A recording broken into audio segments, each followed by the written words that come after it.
لکھتے ہیں کہ خواص قرآن سے منقول ہے کہ جو شخص اس کو ہمیشہ پڑھتا رہے اس کا دل قوی ہوگا، اور جو شخص اس کو لکھ کر دھو لے اور اس پانی کو پی لے تو درد دل سے صحت یاب ہوگا۔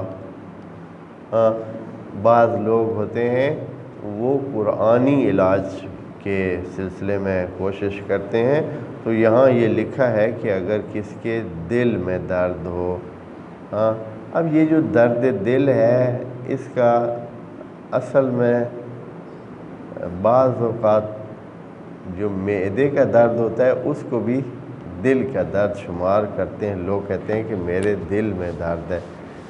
وہ جو اصلی دل کا درد ہے وہ علیحدہ ہے، یہ معدے کے درد کو بھی بعض کہتے ہیں شاید یہاں مراد یہ جو دل جیسے صنوبری شکل کا وہ ایک خاص ہے، عضو ہے جو دھڑکتا ہے، جو پمپ کرتا ہے خون کو، وہ مراد ہے۔ اس میں اگر درد ہو تو سورہ الدہر کو، سورہ الانسان کو لکھیں،